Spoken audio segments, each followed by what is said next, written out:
14 November দেশের প্রথম প্রধানমন্ত্রী প্রয়াত জওহরলাল নেহরুর জন্মদিন। শিক্ষা দপ্তরের উদ্যোগে এবছর রাজ্যভিত্তিক শিশু দিবস অনুষ্ঠানটি পালিত হচ্ছে দক্ষিণ ত্রিপুরা জেলার জেলা সদর বিলোনিয়ার শচীন দেববর্মন অডিটোরিয়ামে।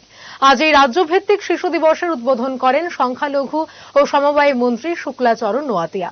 এছাড়াও উপস্থিত ছিলেন দক্ষিণ ত্রিপুরা জেলা পরিষদের সভাধিপতি দীপক দত্ত, বিধায়ক মাইলাফরু মগ, বিধায়িকা স্বপ্না মজুমদার, বিলোনিয়া পুর পরিষদের চেয়ারপারসন নিখিল চন্দ্র গোপ, জেলা শাসক, মহকুমা শাসক সহ অন্যান্য অতিথিবৃন্দ।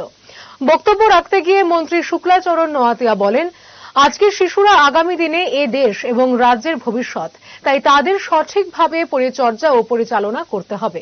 তিনি এই প্রসঙ্গে নেশা এবং বাল্যবিবাহ এই দুটি প্রসঙ্গ টেনে এনে রাজ্য সরকারের নেশামুক্ত ত্রিপুরা গড়ার স্বপ্ন এবং বাল্যবিবাহ রোধ করার বিষয়ে সকলকে একসাথে কাজ করার আবেদন রাখেন।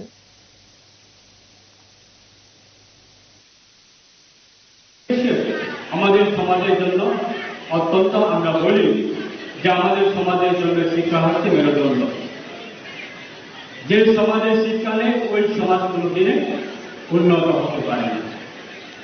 যে সমাজের শিক্ষিত নয় ওই সমাজ কোনোদিনে উন্নত হতে পারে না।